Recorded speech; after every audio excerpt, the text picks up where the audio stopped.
textos institucionais. Um deles é a montagem da obra Magic Square, do Hélio de Sica, em Otim, uma montagem da qual eu participei.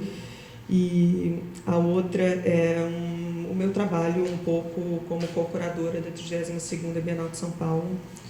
E se sobrar muito tempo depois da música, eu ainda posso falar um pouco da minha pesquisa de doutorado, que é sobre o Frederico Moraes, que é um agente super importante, que, enfim, eu estudo ele nos anos 60 e 70, um crítico, artista, curador, que é, para mim, muito inspirador. Assim.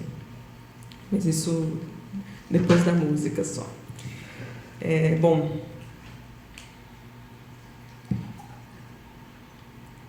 de 2007, então, a 2015, eu trabalhei na curadoria de Inhotim, essa instituição em Minas Gerais,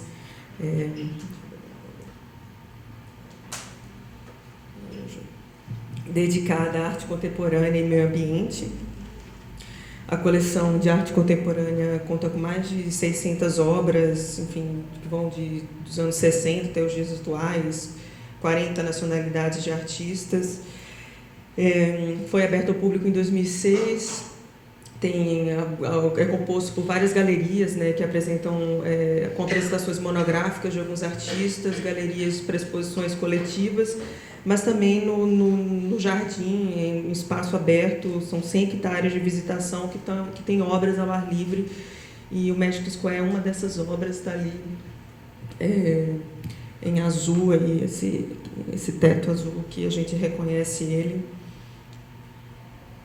Em 2008, então, junto dos meus colegas curadores, o Johann Voltz, que na época trabalhava em Otim, do Rodrigo Moura, a gente iniciou, então, a instalação desse trabalho, dessa obra Magic Square número 5, Deluxe, do Hélio de Sica. A obra é de 78 e consiste na criação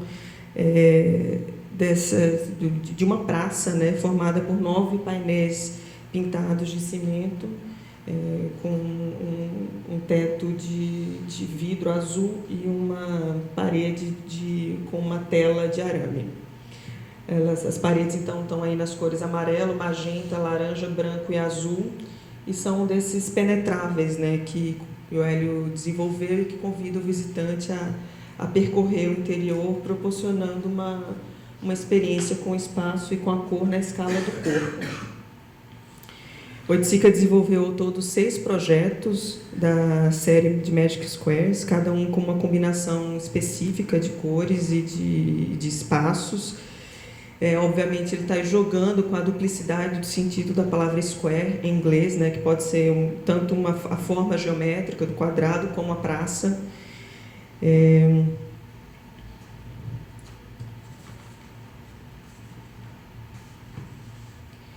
que aqui eles ganham, enfim, por esse exercício do espaço, da cor, eles ganham essa escala ambiental e propõem uma renovação mesmo do que se entende por espaço arquitetônico e empresta a esse espaço aspectos de um jardim, uma praça pública, um labirinto ou um parque para o lazer. Essas obras são propostas para uma estrutura arquitetônica a céu aberto e oferecidas ao visitante como praças mesmo, para você usufruir coletivamente, ao passo que você entra em contato com as obras e com as paredes, com a cor, com a luz, com o céu. O Hélio não executou nenhum dos projetos Magic Square em vida, mas ele deixou os projetos minuciosamente detalhados, com textos, plantas, desenhos técnicos, diagrama, maquete, amostra de material, o que possibilitou para a instituição a possibilidade de construir de forma muito precisa a obra.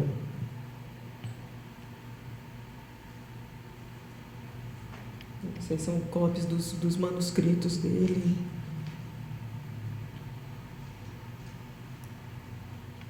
Maquetinha. Aqui já são então imagens do começo da construção. Ele estava muito interessado numa discussão sobre a cor mesmo na pintura e sobre como a pintura poderia tomar o espaço, por exemplo. Ele detalha assim, a pintura de cada parede. Essa aqui, por exemplo, ele especificou a composição da tinta, inclusive ele usa marcas da época, assim, misturar o amarelo X da marca tal com o amarelo X da marca tal, numa proporção X. Usar vassoura, ele queria que pintasse as paredes com vassoura sob fundo branco, então, além do concreto, a gente pintou as paredes com branco, e tinha as instruções: a parede amarela de tal lugar, primeira camada, de cima para baixo, vertical. Segunda camada, de baixo para cima, diagonal, da esquerda para a direita. Terceira camada. E assim sucessivamente nas 9 camadas que compõem a pintura dessa parede amarela, por exemplo. Então, bom, o resultado aí é um amarelo. Esse é o Fubá, o mestre de montagens de Inhotim, se divertindo com essas instruções e executando à risca com a pintura de vassoura. Enfim, depois teve todo um teste para entender qual vassoura se adaptava melhor, mas sobretudo porque se ele pede a vassoura, tem um gesto aí do pincel mesmo, né, da pintura na parede, então isso, a gente entendeu que isso era super importante. O resultado, então, é um amarelo denso, né, com os veios da pintura que ficam evidentes para quem se aproxima. E esse procedimento, ele, então, aconteceu em cada uma das cores, em cada uma das paredes que formam esse grande quadrado aí do Magic Square. Bom, essa pesquisa vem aí dos meta-esquemas, né, concretistas, passa pelos relevos espaciais, chega nos núcleos, enfim, percorre aí um caminho que o Hélio fez com muita maestria, né, nesse tema da espacialização da cor e dessas formas, entre muitas outras questões. Percorrer o Magic Square número 5 e ser afetado pela luz do sol, incidindo no amarelo, refletindo no magenta, experimentar o reflexo azul da cobertura, se projetando na parede branca, tomando o gramado, sentir a vibração de cada uma daquelas cores, definitivamente transporta para o corpo uma experiência que para Oiticica não podia ser apenas retiniana, num único plano e à distância, como na pintura. No entanto, se a obra não apresenta dúvidas ou ambiguidades de ordem técnica, a decisão de instalar permanentemente uma obra de Hélio Oiticica, que é uma praça, numa instituição museológica, carrega outro tipo de contradição e implica na discussão crítica sobre qual a melhor maneira de apresentar ao público essa obra sem jamais enfraquecer o seu caráter poético e político. Hélio Oiticica fazia parte de uma geração de artistas brasileiros e latino-americanos que atuou, enfim, muitas décadas, mas com muita força nos anos 60 e 70, período em que países como Brasil, Chile e Argentina viviam sob regimes ditatoriais. Oiticica subiu o morro, desestruturou a vestimenta, girou, fez carnaval, desmaterializou a matéria da arte, trouxe o samba para a porta do museu, transformou pintura em cinema em experiências multissensoriais, construiu um barraco para a cultura pop habitar, fundou o nome e o espírito da Tropicália e propôs que o museu é o mundo. Parece alienante e vazia a possibilidade de enquadrar toda essa vivacidade num contexto museológico qualquer.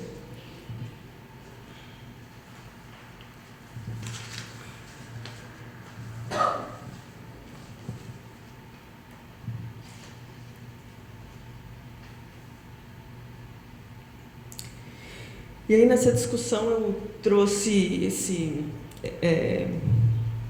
eu queria pensar nessa exposição que aconteceu em Nova York, em 99, uma exposição que chama Global Conceptualism Points of Origin, de 50 a 80, que aconteceu no Museu do Queens e que foi curada pelo Luiz Kaminitz, a Jane Faber e a Rachel Weisz. Essa é uma exposição que, na minha pesquisa e na hora de montar o trabalho do Hélio Oiticica em Inhotim, ela foi uma exposição importante. Eu não vi essa exposição, eu tive acesso ao catálogo e li e estudei bastante sobre a repercussão dessa exposição na época, porque ela partia desse projeto curatorial que pretendia diferenciar a arte conceitual, criando uma oposição mesmo, ou rediscutindo a arte conceitual em relação a outros conceitualismos. E enquanto a arte conceitual referia-se a esse momento que começa em 50, vai até 80, segundo os curadores, uma produção que se dá notadamente nos Estados Unidos, né? Conceitualismo diz respeito a essas obras que partem de outros repertórios culturais e que questionam, então, o pioneirismo da arte norte-americana em relação a essa vertente conceitual. A exposição trouxe pela primeira vez, talvez em escala pública, obras de diferentes regiões do planeta e coloca em xeque mesmo essa ideia de que a arte desenvolvida fora da América do Norte e da Europa seria apenas um desdobramento dessa produção com um sotaque regional, assim, que é como a história da arte vem tratando, né? Toda a produção contemporânea, conceitual, enfim, participativa, relacional, né? Vai ganhando esses nomes que, enfim, que acontecem em diversos lugares. Se hoje para nós está claro, né, que arte conceitual, essa arte baseada na ideia dos conceitos, cuja elaboração criativa se sobrepõe à feitura material, enfim, se para nós está claro que esse tipo de produção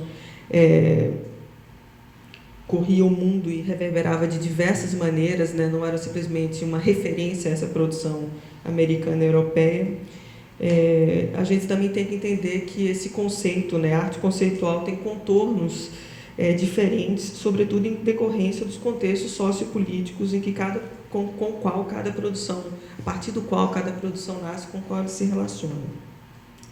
Eu acho que essa é uma das maiores contribuições dessa exposição Global Conceptualism.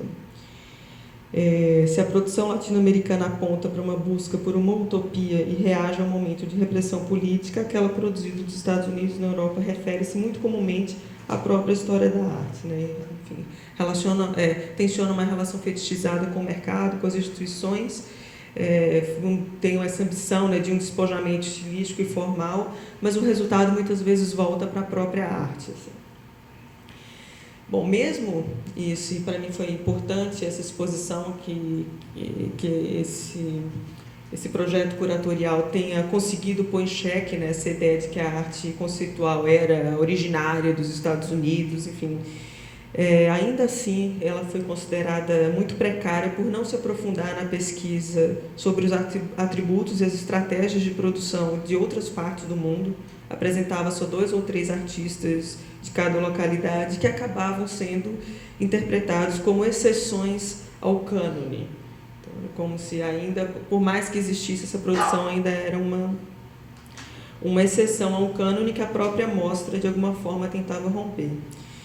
Além disso, as obras estavam expostas sem qualquer relação com seu contexto de criação, num projeto de exibição, de exposição conservador, que impunha, por exemplo, aos objetos relacionais da Lygia Clark uma base de escultura e uma redoma de vidro. O texto do catálogo reconhece, vou ler aqui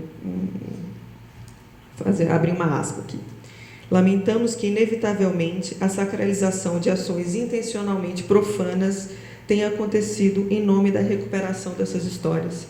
Fecha aspas. Bom, não é difícil para a gente lembrar de diversos outros exemplos de momentos em que a obra do Elliot Sica, a arte brasileira ou latino-americana, foram exibidas em contextos museológicos que ignoravam ou extraíam suas características políticas, transgressoras e experimentais. Evidentemente, a nenhuma obra é desejado o esquecimento, e sempre concordamos que quanto mais tiverem acesso a um trabalho, mais vivo e rico ele será. No entanto, precisamos questionar a maneira de exibi-los e o entendimento institucional que acompanha sua circulação. Eu vou voltar ainda algumas décadas antes, mesmo antes dessa exposição Global Conceptualism, e tem uma outra discussão, um relato, na verdade, feito pela pesquisadora Ana Longoni, uma pesquisadora argentina, num texto chamado Dilemas Pendentes, de 2009, que ela conta que, em 1970, o artista argentino Jorge Carbala foi convidado para participar da Information, essa exposição super importante que aconteceu no Museu de Arte Moderna de Nova York. É uma exposição que é um marco na história recente da arte, que, pela primeira vez, né, sob o mote da arte conceitual, nomes norte-americanos, europeus, se juntam a alguns nomes latino-americanos. do Brasil estava o próprio Oiticica, né, mostrando ninhos, bairros, Cildo Meirelles, etc. Bom, o Karbala levou para a Information a obra Noches de Tigres, Noches de Panteras, em que ele pede para 3 adivinhos tentarem predizer como seria a morte de cada um dos presidentes dos Estados Unidos. E na Embaixada dos Países, a embaixada... não, na verdade não é dos Estados Unidos, é da América. Então ele vai na embaixada de cada um dos países e pede para uma foto oficial do presidente, coloca essa foto na parede, né, de todos os presidentes da América, e embaixo ele coloca as premonições referentes à morte de cada um daqueles presidentes. No chão, como uma oferenda, estava uma pele de animal. O Karbala, no entanto, sentiu-se profundamente incomodado com o ambiente que ele encontrou no MoMA. Abro aspas aqui. No dia da inauguração da exposição, era tanta a decadência e um luxo tão escandaloso que me deu nojo. Mulheres com o torso nu, coberta de joias. Eu tinha a sensação que não chegava nenhuma emoção àquela gente. Esse é um depoimento dele para a Ana Longoni. O artista, então, arranca sua obra da sala, joga no lixo, sai do museu, e ele achou que qualquer gesto artístico como o dele, por mais forte e transformador que pudesse ser, teria sua potência aniquilada num ambiente como aquele. E naquela noite ele resolve, então, abandonar a arte. O incômodo, né, e a desolação do Karbala, para mim, servem de motes, né, para a gente pensar como manter esse tipo de produção resguardada do risco do esquecimento histórico, mas, ao mesmo tempo, como ler essa produção fora dos cânones que esvaziam ela de sentido. Bom, essa pergunta, longe de ter uma resposta, eu acho que ela é um farol mesmo para iluminar uma postura talvez um pouco mais crítica e cuidadosa para retomar a produção dessa época. Enfim, esse é um período que eu estudo e gosto e pesquiso muito, então essa é uma pergunta que eu me faço sempre. Vou retornar a Inhotim em 2008, né, quando a gente estava convencido de que a obra do Hélio Oiticica era fundamental para o entendimento da arte contemporânea, e que a presença das obras dele no contexto brasileiro é de grande importância. Assim, eu acho que Inhotim tenta fazer do seu acervo também uma fonte de referência permanente, então, mais do que das exposições temporárias que circulam, trazendo obras de importantes artistas, a gente acha que manter um acervo importante para a arte brasileira em visitação permanente é importante, enfim, é um gesto relevante. Então a gente achava que era, ainda com todas as questões, valia o grande esforço de montar o Hélio Oiticica, e que, mais do que instalar a obra dele, que ela pudesse ser de fato usada como praça, como um espaço de lazer, como um local de convivência, como um campo de experiência mesmo. É muito interessante porque Inhotim, como outros museus, precisa, enfim, tem regras de comportamento, de visitação, mas de alguma forma a gente tenta que nos espaços do Hélio Oiticica as regras dele sejam as regras vigentes. Sobre a instalação da obra, dessa obra particularmente em Inhotim, num seminário que a gente realizou junto com a inauguração dela, a Lisete Lanhado apontou, vou citar: o que está aqui é outra coisa e merece toda a atenção do mundo. Quando o Centro de Arte resolve fazer de Hélio Oiticica sua tenda poética e seu estandarte político, deve saber que o sentido de experiência que está na base de sua redefinição da arte migrou. O Hélio de 67 falava em imagens criativas em grande escala. Sabia que era uma tarefa difícil, sabia que exigiria sacrificar outras mais imediatas e necessárias. E uma coisa nós sabemos: na cartilha que nos lega, Hélio condenou a passividade. Essa recusa à passividade, como pontuou a Lisete, é uma condição, foi para nós a condição de montar a obra do Hélio Oiticica em Inhotim. A gente entendeu que a montagem da obra não tinha se finalizado, né, com o encerramento da parte civil em 2008, Em 2009, então, eu estou vendo aqui que eu pus essas imagens. Isso é um trabalho do Cildo Meirelles, um trabalho chamado Através, um projeto que ele desenvolve de 83 a 89. E eu coloquei ele aí porque isso tem muito, eu acho que diz muito respeito a trabalhar numa instituição e constituir uma coleção, que quando você acrescenta um trabalho em exibição, quando você acrescenta um trabalho nessa coleção, parece que muda todo o sentido do que já está, como um texto que você acrescenta uma nova frase e, de alguma forma, o texto ele permanece ali, a história dele, mas alguma coisa foi transformada pelo sentido daquela nova frase.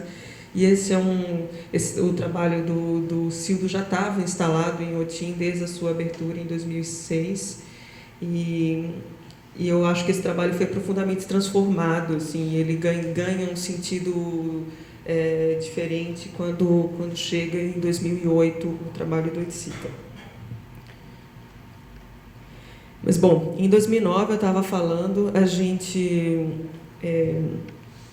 resolve, então, convidar, a gente recebe a visita, primeiro vai lá visitar a gente, o Zé Celso Martinez Corrêa, esse poeta, dramaturgo, teatrólogo, enfim, essa figura inovadora, irreverente, inquieta, né, da cultura brasileira. O Teatro Oficina estava... Teatro Oficina, Usina Zona, né, o nome completo deles. Eles estavam circulando o Brasil com uma apresentação das obras deles em Teatro Arena. Eles foram a Belo Horizonte, foram visitar em Otim, e a presença da oficina em Otim imediatamente despertou o desejo de fazer alguma coisa em colaboração com eles. E eles acabaram retomando um texto que o Zé tinha começado a trabalhar para o teatro. Eles retomaram esse texto, que era uma versão adaptada do Manifesto Antropófago do Oswald de Andrade, que recebeu aí o nome de Macumba Antropófaga, e foi feito a partir dessa parceria da gente de Inhotim com o Teatro Oficina. Bom, vocês devem conhecer, o manifesto é um texto fundador, acho que dessa cultura contemporânea, cultura brasileira contemporânea, né, teoriza poeticamente sobre a antropofagia como um movimento de incorporação de diferentes culturas, né, que resulta na transformação de algo novo. A relação do texto do Oswald, claro, com a produção do Oiticica é estreita e muito estimulante. A gente achou que era uma forma bonita de acionar e ativar esse espaço do Magic Square. Oswald de Andrade, Hélio Oiticica e Teatro Oficina se juntam, então, numa macumba. O ritual realizado pelo Teatro Oficina tinha como intenção transformar totens em tabus em totens, desculpe, que é uma das ideias centrais do manifesto, e tudo convergia para a celebração do tabu principal do manifesto, que é o tabu da alegria. A sinergia com a obra do Oiticica é total. O grupo não usou a obra como cenário, ele contracenou com a obra. Foram mais de 4 horas de macumba, e nessas 4 horas, então, o Magic Square foi quadrado, praça, terreiro, parque, e havia ali Hélio Oiticica, índios, cores, mitos, né, sendo canibalizados, música, feijoada, cachaça, liberdade, transformação, alegria, né? Eles falam sobre isso, a transformação pela alegria. Eu acho que essa, para mim, a inauguração, sim, talvez a inauguração de 2008 tenha sido simbólica, né, quando o trabalho passa a ser visitado, quando ele é construído e passa a ser visitado. Eu acho que essa é uma inauguração de sentido mesmo da obra. E depois dessa macumba de abertura, seguiram uma série de outros outros eventos que aconteceram nessa praça, shows do Tom Zé, Jorge Maltner, Jardim Macalé, enfim, uma série de outras ações, além de programas educativos, e além de ser a praça mesmo, onde as pessoas vão lá e ficam e brincam, enfim. Eu acho que essa instalação do Magic Square, ela é um momento muito importante mesmo na constituição da instituição. Eu acho que é um momento que a instituição passa definitivamente a pensar na arte como encontro, como troca, né, como esse espaço de relação, e acho que assume um pouco o compromisso de não se tornar um museu sacralizado, fetichizado, mas como um espaço mesmo de experimentação dos riscos e, por que não, da liberdade. Em 2010, né, enfim, um ano depois